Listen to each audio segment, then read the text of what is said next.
avoka nanga Yesu yoleyo ndelakanga ofana pembeni ya papa okata makambo nanga.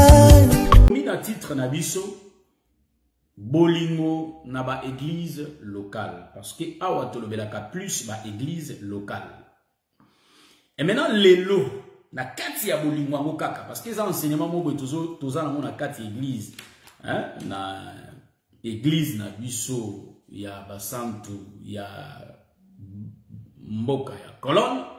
Donc en réalité tozolobela bolingo par rapport à 1 Corinthiens chapitre 13. Mais par la grâce de Dieu, tozo lié bolingo yango na Jean 3,16. Bomoni? Donc Jean 3,16, tozo lié bolingo wana ya Jean 3,16, mais il faut tout le monde en na jardin parce que nous avons ça la mounion sur hasard. Voilà pourquoi tozo ebisa bande kobo. O union so tozo mo les okomama. Et bandi na janté. Makambo Jean a koma na Jean 3,16. Et ça depuis le jardin. Et tout le bakaïté, verset à Jean 3,16. Et ça verset moko, il y a pas si qu'on est dans la Bible. Parce que tu vas quand Jean 3,16, c'est facile. Mais Jean 3,16, c'est vraiment pas si. Nabiso et longo, to kozwa écriture rapidement avant tozwa écriture, to bon de la nzambe, asunga biso, assiste biso. Kolos masia to tomboli kombo na yo, to sengi ete yo zala na biso et longo. Banda na biso émission oyo pesu kisa na biso explication nyonso ekoleka na émission oyo na maboko na yo tika ete bolingo na yo nde ekamba biso na kombo na Yesu Kristo. Amen. Donc na rechalome bino tolobi bien que tozana 1 Corinthiens chapitre 13 to tanga ngo mobimba mais awate to zwaka verset 1 et puis to tanga Jean 3,16 na mimoni. Donc 1 Corinthiens chapitre 13 parce que base na biso nde yango après toya na nini on tobi ete to bongoli émission mo moke ezane ezaili bo sauter mais to changer ngo bolimbisa parce que nazala na difficulté à lecture parce que na la lunette té mais na kombo na Yesu Christ na zotanga awa e bazolo bela na likambo bolingo awa eza frère Paul mutazoloba to tangi na kombo na Yesu. Quand je parlerai le langue des hommes et des anges, si je n'ai pas la charité, je suis un airain qui résonne ou un cymbale qui retentit.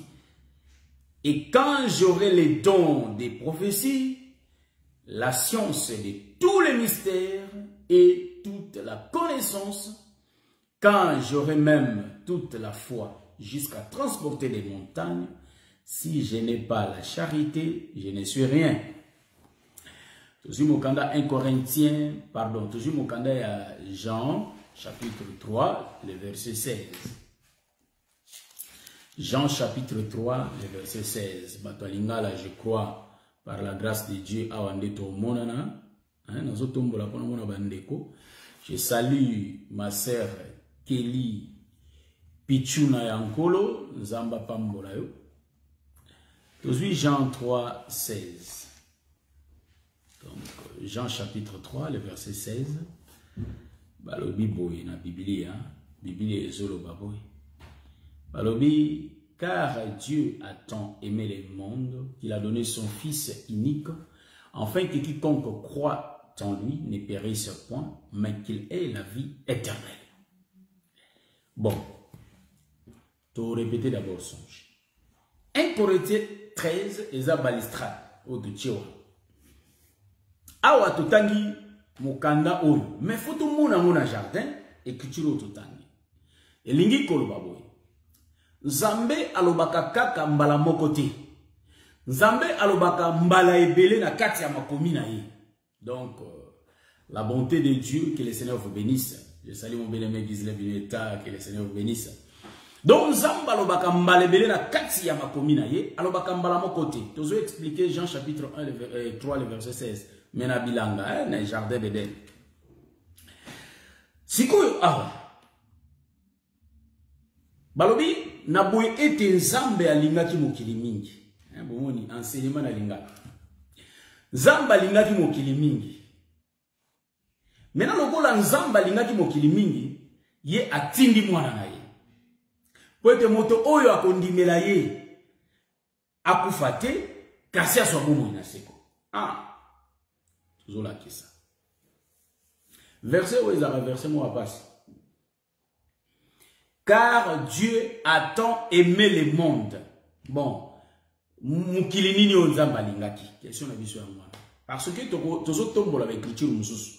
Ba écriture tozo tombola awa, toko yeba siko mukili nini nzamba lingaki. Omoni? Parce que ndeko bandeko mususu bakanisaka tango balobi nzamba lingaki mukili mingi azomona pena mukili oyo. Azomona na ye mukili o nzamba lingaki. C'est pourquoi tolobaka yango bien.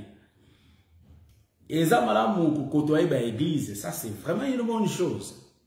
Mais quand il y a l'église, là où il n'y a pas l'enseignement, on s'en l'autre. Parce qu'il n'y a pas la vie. Au lobby, sur l'église, bateyo, ndegotika masubu, ndegokotambola boite. Tolobi, amen. Mais l'ité a wana ekotolo la te. Lelo is a scandale na scandale.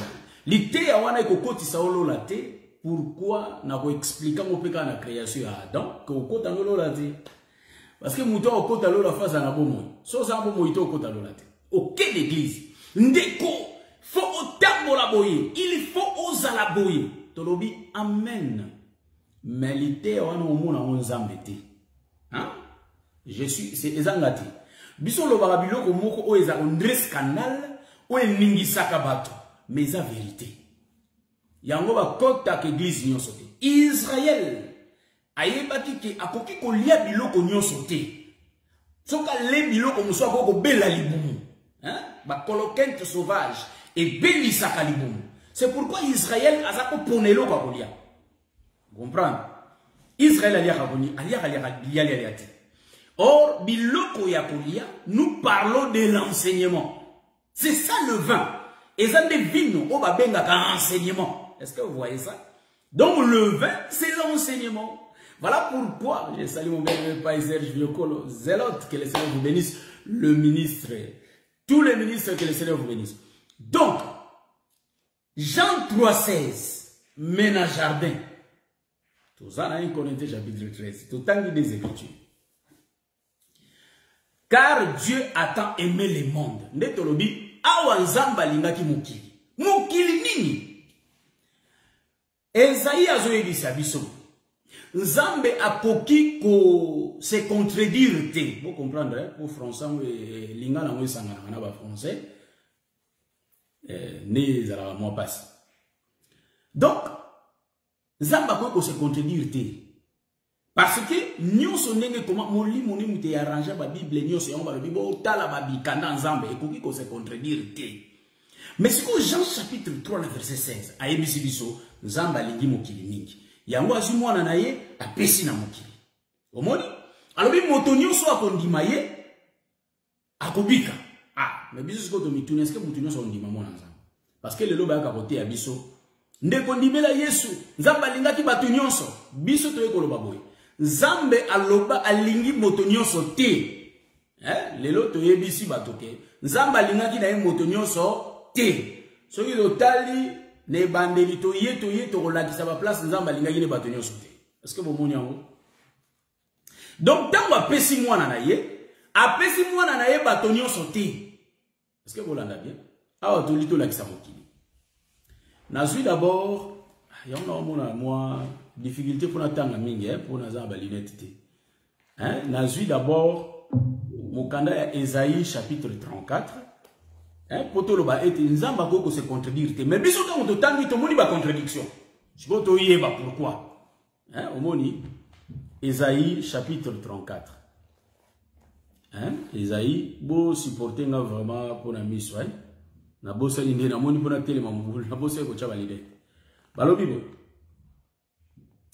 Consultez les livres de l'Éternel et lisez. Aucun d'eux ne fera défaut. Ni l'un, ni l'autre ne manqueront. Car sa bouche l'a ordonné. Donc, on ne connaît pas éclasa qui en Balobi, c'est son esprit qui les rassemblera. Voyez-vous? Donc, oezo sangisa. Oezali bongo. Mikanda ya nzambe. Monoko na ye komi yango. Pe balobi molimo na yende zo sangisa yango. Donc Nzamba koki ko se contredire te. Mais tant ou totangi awana Jean chapitre 3, le verset 16. Bayebisi biso boye ete Nzamba lingaki mokili mingi apesi mwana na ye. Moto akondima ye akobika. Donc les quiconque ezola kisabiso c'est tout un peuple. Quiconque. Hein? Et ça peuple mobile. Tozuya. Et maintenant tozu écriture il y a Jacques chapitre 4 le verset 4. Awa totangi na Esaïe, Esaïe alobi bien que Nzamba koki ko se contredire te to consulter ba livre. Monoko na ye mute ordonné, molimo na ye nde sangisi yango. Mais totangi na Jean chapitre 3 le verset 16 ba Nzamba lingaki mokili mingi. Maintenant to ya na mukando mususu po ete molimo na ye nde sangisi. Totala awa Jacques chapitre 4. Jusque là tu peux une explication te hein. Tozo kabulana oliwa après mon to ya na bomoy. Parce que les écritures tuent. Hein? Tu peux sinon l'écriture après tozo ya nde na bomoy après. Je salue mon bien-aimé David Moliro. Donc tozui nde rapidement à mokandande ya Yakobo hein? Jacques chapitre 4 le verset 4 rapidement. En tout cas, moi, pour ma mise, il faut chaque portable, Bible portable de sorte que faciliter l'éclairage et facilement. Donc, aujourd'hui, Jacques chapitre 4, le verset 4. Yoka, balobi bwe. Namoni on dirait, lola toza lingala, toza pe Bible lingala, tout le monde en français. Pour François, yo. Tout le temps en français, après tout le temps en lingala. Balobi bo.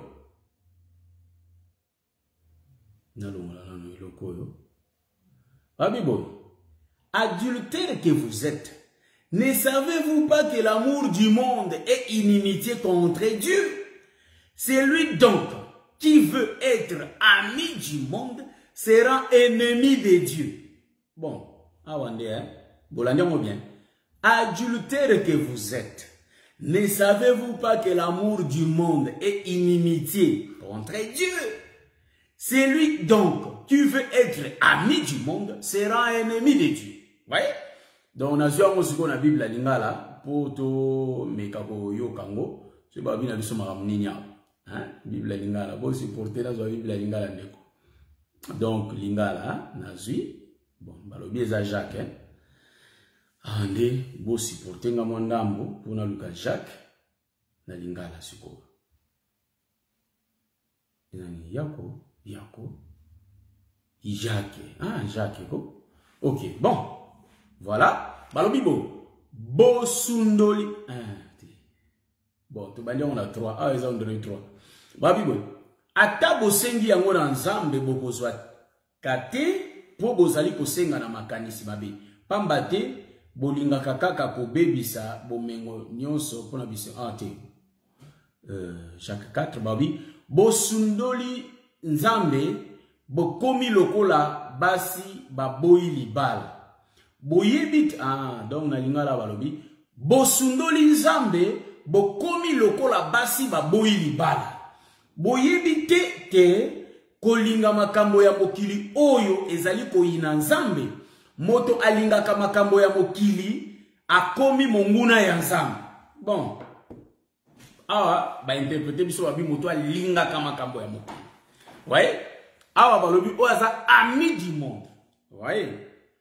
Donc, en d'autres termes, nous avons troisième témoin comme troisième écriture, hein, pour tout bouquet logo bien. Nous avons la Bible là. Nous avons la troisième écriture. Nous avons Jean chapitre 17.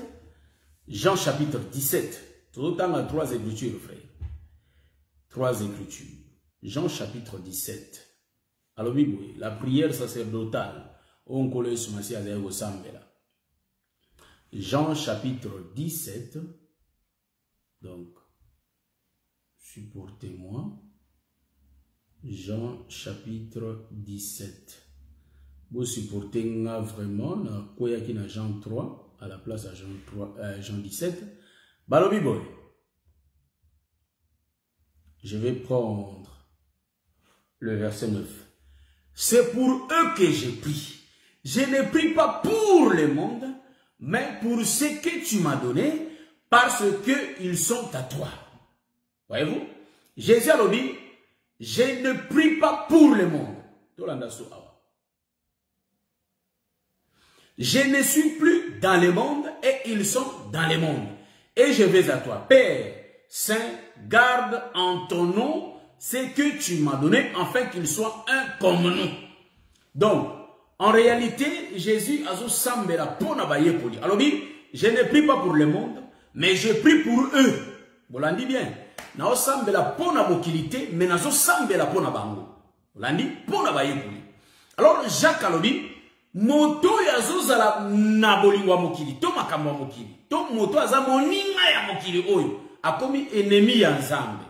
Mais na Jean 3,16, Nzambe alobi alingaki mokili mingi. Donc, tu comprends rete. Mokili oyo Jean azoloba, c'est que Jean aza na langage ya ba prophète. On l'a dit bien. Donc, Jean ta azoloba mokili, yoko kanisate nde mokili oyo. Te. Ya mokili oyo te. Donc, Jean aza na langage mosusu. Omoni mama Nzambe za mamba langage. Yango Paul tango a comprendre makambango. Paul alobi boye.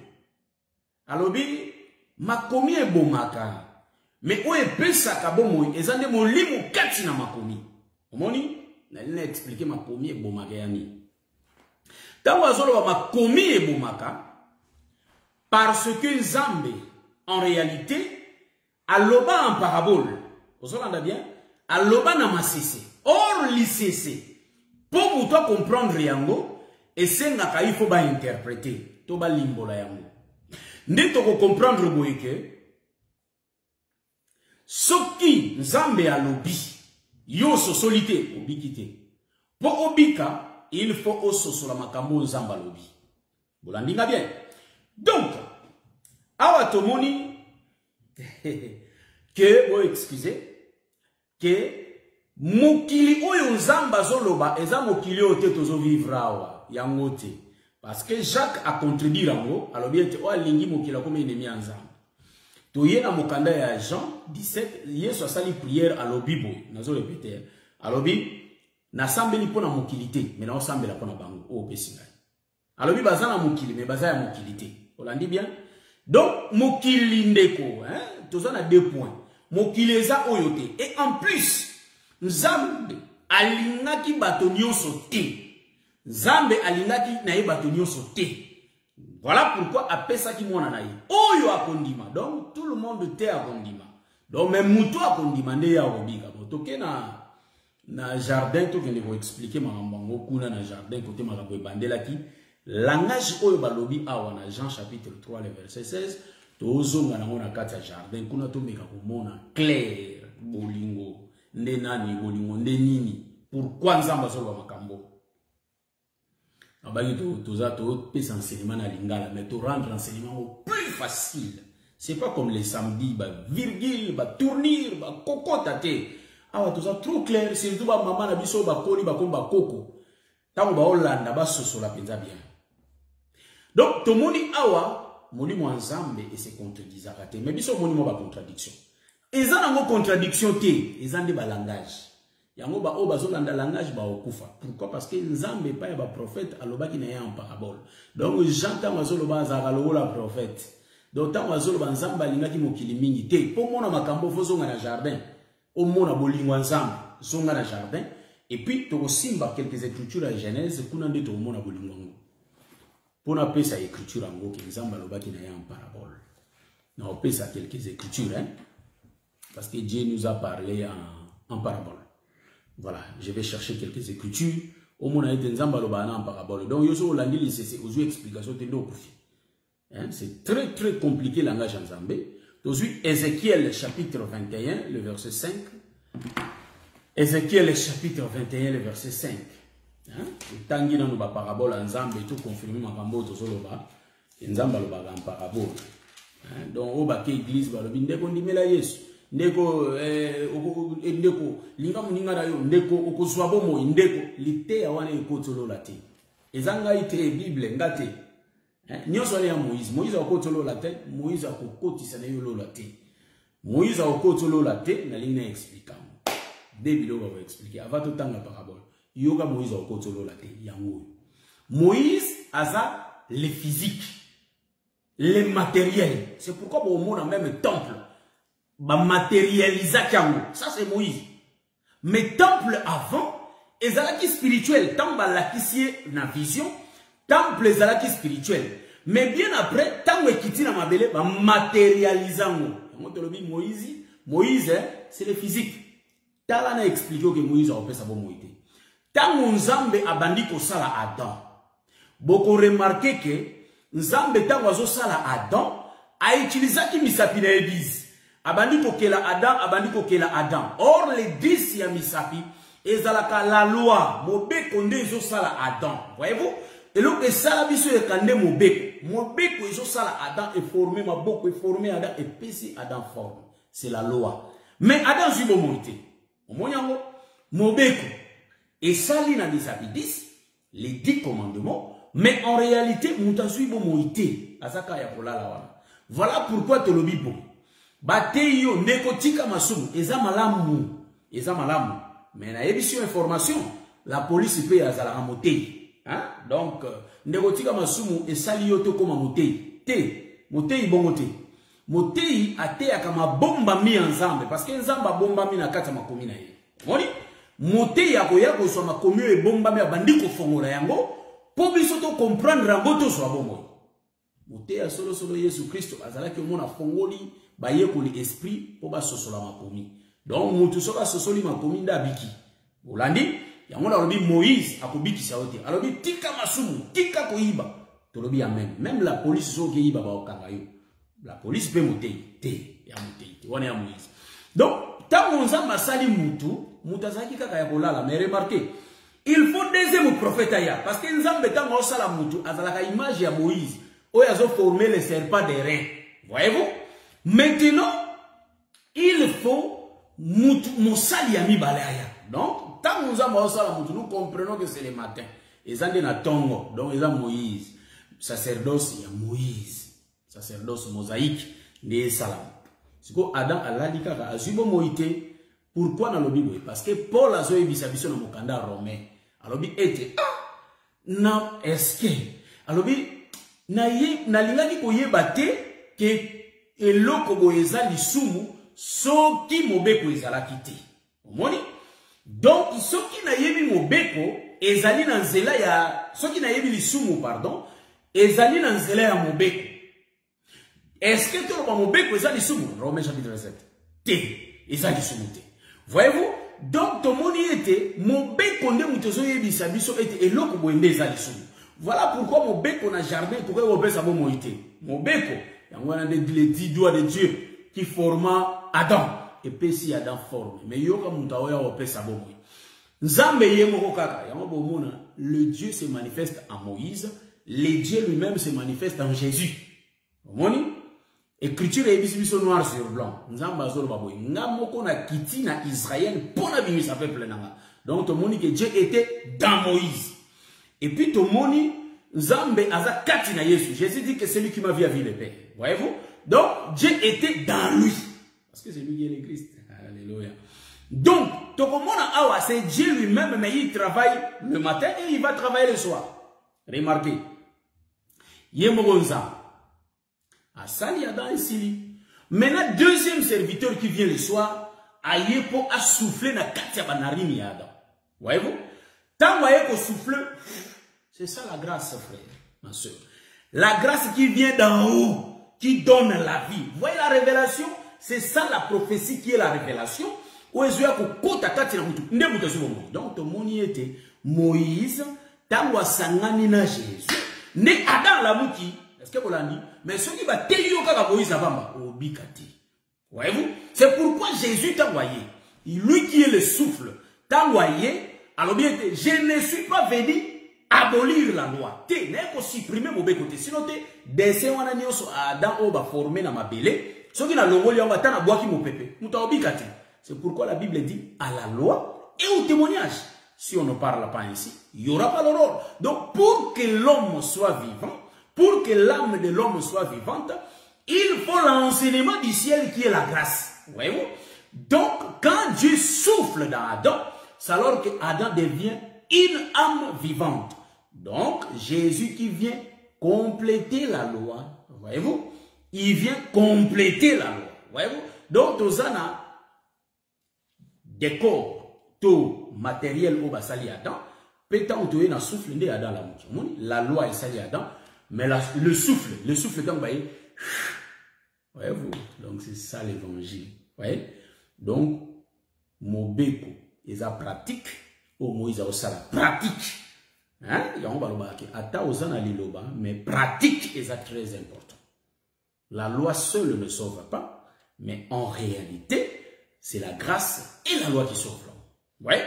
Donc, voilà tout expliquer. Voilà. Maintenant, si tu y dans Jean chapitre 3, le verset 16, dans le jardin. Bon, car Dieu a aimé le monde. Bon, vous remarquez dans le jardin, bazalaki ba peuple misato. Baki misato. Ezaki Adam, ezaki Ève, puis ezalaki na serpent. Les serpents aussi, c'est tout un peuple, frère. Bon, deux peuples, trois peuples dans le jardin. Maintenant, car Dieu a tant aimé le monde. Bon, monde yozamba lingiawa. Ça j'aime. Donc, monde yozamba lingiawa, en réalité, c'était Adam que Dieu avait aimé. Voyez-vous? Car Dieu a tant aimé Adam. Car Dieu a tant aimé Abraham. Voilà pourquoi il va donner Isaac. Donc, celui qui va apporter la vie dans la vie d'Abraham, c'est Isaac, qui est le fils. Voyez-vous? Car l'écriture est. Poète likomie lobi, oyo azana mwana ne yazana bomo. Bon, tozo la kisabo. Mutunyo sota kobika. Tozongi na jardin to ke mona ke Jean 3:16 wana. Mutunyo sota kobika. C'est impossible. Hein? O maté na biso lingala to bandi ndeboy. To bongoli yango ya komi na o maté hein. Bolimbisa to bandotia na lingala mardi, nzamba sa biso ngolo. O ezaya pété to bandi na. Maintenant si ko komona na jardin, Satan, Ève, Adam. Bango, trois peuples. Bazawa. Maintenant, remarquez. Nzambe alinga ki Adam. C'est pourquoi aye koluka Adam. Tant aye koluka, Nzamba kitaki aye koluka Adam. Aluka ni Ève ni serpent. Ma yeba ki ke bazawa la. Mais aye koluka bangote. Aye na aye koluka Adam. Adam. Ao solo na Adam. Le premier peuple au Nzamba ko sololana ye eza Adam. Or Adam bazo représenter Israël et pas Nzamba zaki ko sololana Israël le peuple au Yaponaki. Zaki Israël. Mais remarquez Israël a pengwa. Donc a pengwa pour nzete o ezala na jardin bon ko beta pe virgule ki na bimisa nzete on pezaka Ève. Mais to garder dans le bande. Pour tolobi awale lo ba virgule te po ko bomalité na bande wasika. Voilà. Donc, au comment on peuple Nzamba zo sololana ye, en réalité c'est Adam. Donc Adam qui représente Israël. Car Dieu a tant aimé Adam qu'il va donner son fils. Pourquoi il va aimer Adam et il va donner? Il donne le fils à Pessi Mouana. Dans Adam ko ina kata mbeba. Parce que mutana makasi ya kubimisa Adam kuna ezalande mwana. Ezala papa ti. Parce que papa ya rana fimbo. Mais mutayaka kobimisa ezala mwana. Voilà pourquoi vous remarquez, tant Nzamba ye, et là, nanya salaki. Ça, c'est le père au temps de la loi. Na tango mobeko azoloba, pour abando pesa punition.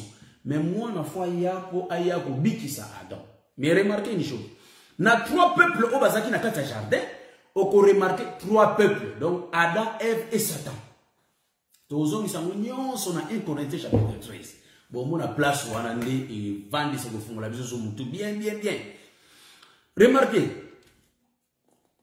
au moment qui est basé sur toi, Israël qui est Adam, le peuple des nations, Isaac Ève, tout ce détail. Maintenant, Satan Zanani, Satan a ensemble à bâtonnier au baboy qu'on dit ensemble, au bazana ba on a semence ensemble té, donc on a 1 Corinthiens chapitre 13. Au union so ya nzambe rien à kati. Ya moto le biké, so ozongi na jardin. Au comprendre l'écriture à Jean chapitre 3, le verset 16. Bate a ngoma be. Nzamba lingaki moto nyonso te. Nzamba lingaki moto nyonso te. Tala moto ya lingaki. Adam. Aye na yeko luka Adam. Aye ko luka bango nyonso te. Mais Ève a qui grâce. Est-ce que vous remarquez? Ève n'a qui grâce à bikaki. Mais Satan bikati. Elingi ko luka boy. quiconque. Or, les quiconque, ils ont Ève na Adam. Adam na Ève ne ba quiconque. Car la Bible dit, car Dieu a tant aimé le monde qu'il avait donné son Fils unique, afin que quiconque, voyez-vous, donc les quiconque, c'est tout un peuple. Donc, quiconque, c'est Adam et Ève. Les quiconque ne bangwana. Vous remarquez? Maintenant, quiconque croit ne périsse pas. Celui qui va croire en lui, il ne va pas périr. Donc, Adam et Ève. Voyez-vous? Adam qui représente la partie d'Israël, Petomoni, Ève, oiseau représenter les gentils, le peuple des nations. La ligne appelle ça détail. Pourquoi Ève n'a pas représenté le peuple des nations? Remarquez. La loi n'a pas été sabino que Mobeko et Bikisa n'a monté. Mobeko et Boma n'a pas. Donc, la loi Mobeko, il y a un biso Biki, biso zabaté à Mobeko, n'a pas à Moïse. Donc, n'a pas de rocher, n'a pas à Moïse. Pourquoi n'a pas à Moïse? Parce que Nazolo Bamamo, le frère Paul, Nazolo Bana 2 Corinthiens chapitre 3. Alors, bien que nous sommes le prédicateur, donc les ministres de l'esprit. Donc, le ministre de la lettre, Néo Bayaki Otéana Tongo, au Batiaki Moïse. Mais il est l'opé, tous les prédicateurs de Moïse. Or, les prédicateurs de Moïse, ne kotika masu, ne kondimela yesu, ne oke, okutabango, partout. Baza, ils n'ont pas la révélation de ces choses. Or, cet évangile de la grâce, ça nous révèle des choses cachées. Et évangile angolu, il a qui s'abiso makambo et bomba. Yango okomona bien, très bien, oya omona vraiment que na mokanda il y a 2 Corinthiens chapitre 3, Paul a zopé sa détail. Alors dit que mokanda et bomaka, to l'être tue, mais esprit ne mouteye la kabiso bomo. Donc biso toza ba ministre de l'esprit. Donc les ministres de l'esprit, ce sont des ministres qui prêchent la révélation, la prophétie de Dieu. Ce sont eux qui prêchent ça. Donc, tout continue. Na jardin, tomoni Ève na Adam. Or, Ève a solo la na Satan. Donc, attends de bouger, Satan garde sa position de séduire le peuple, les enfants de Dieu. Ève a solo na Satan, mais Ève Adam te. Donc, Adam a Israël. Nous dit, a solo lina bangote. Au moment Adam a Israël. Mais remarquez une chose. Maintenant, Ève, il y a un solana Satan. Il y a un peu, pardon, Ève a un peuple des nations. Oh, elle a déjà contact dans Satan depuis qu'elle a contact dans Satan. Est-ce que vous l'avez bien? Donc, en réalité, ce qui Ève a eu Banzambi, ils ont appris Israël. Donc, biso ceux qui ont eu Banzambi, ils ont appris Israël. Dans la zone d'Égypte, pour nous expliquer. Il y a un bon moment a été. Na sorti à bana Israël, même Égyptien babima. Bolandiamo, baye baranzambe pa banani, pa bayuda. Mo babimaka. To katia mo wana to kena oti na suka te poto beta libanda. Bolandi bien. Donc Ève azal loko la peuple gentil quoi ko bima na sorti. Donc de 2 il en a fait un. Voilà c'est une nouvelle alliance. Maintenant remarquez. Kuna na jardin, okomona car Dieu a tant aimé le monde. Le monde, c'est Adam que Dieu avait aimé. Voyez-vous? Dans l'écriture au Bible, j'ai aimé Jacob, j'ai haï Ésaü. Voyez? Ésaü 2 peuples. Mais Zambalobi, car Dieu a tant aimé le monde qu'il avait donné le manteau d'Ésaü. Pourquoi? Parce que Dieu avait haï Ésaü, mais il a donné le manteau à qui? À Jacob. Car Dieu a choisi Jacob, il a aimé Jacob. Donc, Zamba alinga moutonio sauté, alinga peuple, les élus, alinga karabassin, Olandi, Tozongiao. Donc, dans les jardins, Dieu a tant aimé Adam. Voilà pourquoi il faut que le Seigneur donne son fils, qui est le fils de Dieu. Proverbe Bazoé Bisabiso. Le fils de Dieu, c'est qui? C'est l'animal, frère. C'est ça le fils de Dieu. C'est l'animal qui est le fils de Dieu. Voyez-vous? Le Seigneur dit que excusez, tout le premier-né.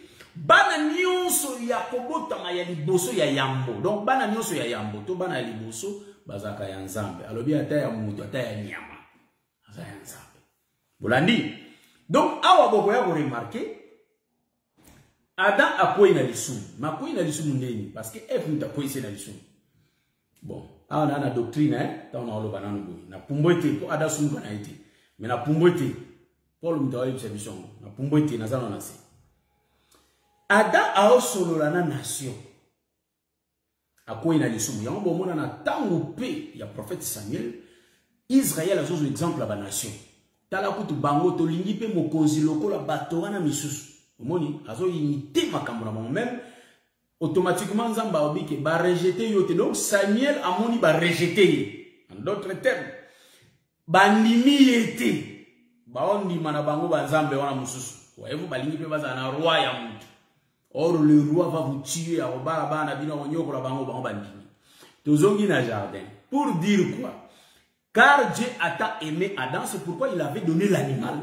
L'animal là, yende bakozwa posona yepo ba yako latisa bango bilamba. Ça d'autres termes na omona Ésaïe chapitre 53.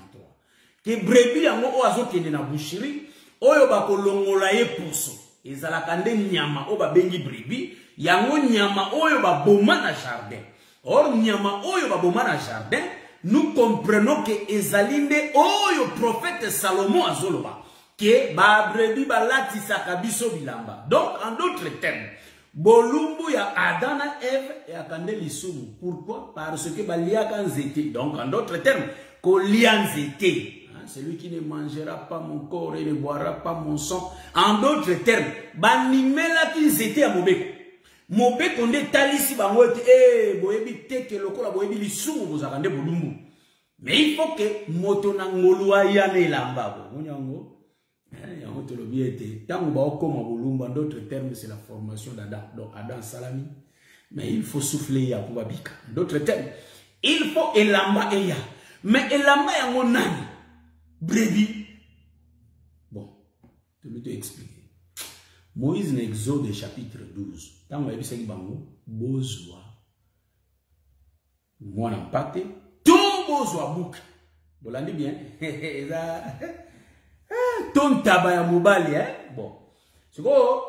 Pourquoi Moïse a dit bango bozwa moi n'empate, ton tabaya mobali? Donc, tu comprendre que ils ont deux dans un. Donc, deux dans un. C'est-à-dire, et les boucs, et la brebis, bango nyoso ba okota na kata Yesu Christ. Pourquoi? Salomon azolo bango. Alors bi boye ete. Ba brebis to ba meme ba servaka biso na bilamba, ba vêtements. Mais tandis que bouc yinda zala na kona racha. Vous comprenez? Donc Jésus a sala deux boulots à la fois. A sala mosala ya bouc pour na racha. Ko bokto la biso na boka diable. Sopa makila donc makila zala ka prix. Yango tozo yebisa peuple boye que batango yebisa kayo. Belela makila esa la tapis rouge na katanda kunayo. Belela makila tina ba mire protégé. Je tiens à te rappeler. Le sang de Jésus ne protège. Le sang de Jésus ne lave pas les péchés. Est-ce que vous comprenez ce que je dis? Makile sokolakate. Makile sokolakate. Makile ne somba biso. Est-ce que vous l'avez dit bien? Et somba biso. Maintenant, où est sokola ezalani? Ezalani lilobaya o sokola. Donc, to sokwami na l'eau du baptême. L'eau de la parole. Il y a un des eaux purifiées biso. Vous l'avez dit bien? Donc ici, quand on a bandeko babela makila pour sokola. Bon, yo en d'autres termes, na sopi makila na biloko na zolia. Bon, yo so otie makila na biloko na doctrine. Yo otie makila na biloko. So tu makila na biloko olia. Au moins teke au baby siam.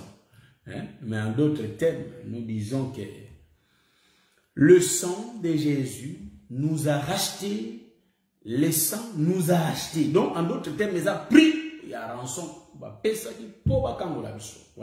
donc, moi, na koufi, ils ont un tabac koufi, sopi makila nende bakango le biso, Pharaon a libéré biso. Mais, tant que bakango la biso, loko la tona kata yesumu ya Pharaon, tozara bolumbu, il faut ba brebi ba ya ko ba joie elamba ba la tisa biso to koma complet. Est-ce que vous avez bien? Donc, nous savons que nous avons beaucoup d'agneaux de basala yango. Maintenant, beaucoup d'agneaux nous avons des colons sur nous. Et on Exode 12, moi-même, tout bouc. Donc, on est masolo na biso. Maintenant, dans le jardin, on peut comprendre que pour Adam Soumouka, c'est que Ève. Donc, Ève a un peuple la nation. Il y a en même temps Moïse a un peuple. Bala ma ensemble là. Pour malédiction pour Israël. Même temps pas pour Israël. Ève si Balak. So lini peuple là nous avons tinda basi na mibali kuna bakota. Donc, bapaya o bazo kota pour ba sumu ki sa Israël les a rendé peuple des nations. Ba koti ba memisi Israël les sumu. Mais remarquez, tant on kolo azoya ko biki sa Israël, tout le monde peuple des nations a eu grâce. A eu grâce pourquoi? Parce que désobéissance na ye et il est un colotan wa ye baboyi on dit bankolo a tourné vers le peuple et nation en d'autres termes ce qui nzamba kitaka wana parce que dans sumukaka or désobéissance ya donc nous comprenons que même pe Ève na lobiko parce que vous l'avez bien bon place on a détaillé na ngate na sauter je crois que vous m'avez bien dans sauter donc nous disons ceci. L'enfant que Dieu a donné, c'est l'animal. Bah, tondre selon Isaïe 53. Bah, lui et l'amba balati si Adam et Ève. Mais vous remarquez, Satan a lata et l'ambati. Satan a lata et l'ambati. Donc, lata et Satan et l'ambati. Tu comprends que les peuple ont été calabolumbou. Qui nous colore? En d'autres termes, on dit parce que Jésus c'est l'habit. C'est les vêtements. C'est pourquoi l'Écriture dit revêtez-vous du Seigneur Jésus-Christ. Car le Seigneur Jésus-Christ, c'est tout un vêtement. L'Écriture le bien ou bien. Tout là, dans Koloïs Massia, ou est Koloïs Massia, Azali et Lamba, ou est Bomba Bolumbu. Bolumbu et Zali l'Issoum. C'est pourquoi on a dit que exhorter Bande Konangai. Biso, tout ça dans le Seigneur, tout ça, Katina Jésus-Christ. Golo a fongoli biso miso. Tous les cas comme Mona, tous les cas comme Yoka, tous les cas. Nzamba osale la biso ba oyo tout ça dans le Seigneur. On a dit bien. Le Seigneur nous a ouvert les yeux de comprendre les Écritures. Voilà pourquoi, bien aimé, quelqu'un qui comprend bien les Écritures, c'est quelqu'un qui vit selon toutes ces Écritures. Moni, vit na ekomika na makomi wana. Est-ce que vous l'avez bien? C'est pourquoi Pierre a tout na ki bon. Biso tout qui basi na biso, tout qui banda. Tout zwanini. Vous l'avez dit? Parce que via Pierre et Tigale sous péché, à comment qui molobi à battu. Vous l'avez dit bien? Donc, biso pevina, biso, c'est la vie du Seigneur Jésus-Christ. Or, les vêtements de Jésus, c'est ça le fin lait. C'est les œuvres. Ou de l'ata Jésus-Christ. Jésus-Christ, on a salama biso. Est-ce que vous l'avez bien? Donc, dans le jardin, vous remarquez que, bangonio sauté babika, mutabika na jardin, ezalaka Adam na Ève. Bangonde balata ke lamba, mais Satan lata lamba te. En d'autres termes, ils ont abattu nature, barolataka jamais lamba. Bana samu, barolataka jamais lamba. Parce que Mathias Zolobe là-bas. Vous comprenez? Yesu akuni ndunda, mais toboni monguna ya kuni matiti. Mais tant qu'on va y arroser, matiti peut suivre mai. Tant qu'on va y boire moi fumier, matiti peut suivre vitamine. Mais matiti a beaucoup changer nature na yete. Parce que nature na yete, azaka ka ivre. Est-ce que vous l'en avez bien? Mais tandis que ndunda na nature na yaza déjà ndunda oba ozana mo na utilité na moisson. Mais matiti tango na moisson tomba olongola. Matiti a otika na caractère. Voilà pourquoi tango ba yepo ba lati sadana Ève lamba, Satan latité parce que na caractère a matiti. Est-ce que vous l'en bien? Bon, kola pas pour la bution, kola battre la bution, je crois que les lois d'ouverture et enseignement la bution na lingala. Pour baloyer la thème na bution pe où ils a rien à voir na samedi. Le thème na biso où ils n'ont rien à voir, mais tu vas expliquer.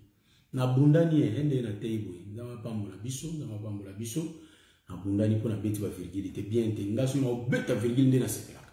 Mais nzamba osunga biso même na lingala to koma obeta ba virgule ata ba mardi prochain par la grâce de Dieu. Donc jusque là, nzamba pambola bino, je crois que 1 Corinthiens chapitre 13 tout s'imiter parce que t'en as besoin qui donc on a moni namoro déjà wa na moni déjà on récite au poussani déjà pour na sentir que tu umeli donc on a sentir que tu umeli na motala nano na ngolo nzambe tu yeba soki tu vis déjà combien de temps par la grâce de Dieu donc na moni on dirait presque une heure et demie par la grâce de Dieu, que le Seigneur vous bénisse. Je crois que Nzamba Pambola Bino Tukutani samedi oyo na ngolo na Nzamba. Vraiment merci beaucoup bande konanga ya basi pe bande konanga ya mibali Nzamba Pambola Bino. Tout ça les enseignements moko simple comme bonjour on a lingala et nalaki vraiment malembe comme makasi qui le Seigneur a pambola biso malembe et comme na yango makasi parce que même na lingala to beta pe ba virgule par la grâce de Dieu na mikolo o ezoya to ko bela pe baptême o eza motuya donc na moté ya lingala. Mais samedi, na ngolo na Nzambe, tokoya na troisième partie, na biso les trois amis de Job, na français. Après les trois amis de Job, toko attaquer Esaïe, l'ombre de Jésus, hein, le prophète Esaïe, tout en ratanga. Bon, tout le but qui a zagandé ombre à Christ. Nzamba sa biso grâce, quand bien même azo sakola. Mais par la grâce de Dieu, tout aussi mbaye, qui est dans un mouvement qui a zagandé kolo Masia. Nanga pambola biso wana nde pona samedi hein, mais pour l'enseignement na biso ya lingala tokoya mardi prochain par la grâce de Dieu soki abombi biso et nous croyons ka bomba biso nde tokoya ko expliquer en tout cas ça va pas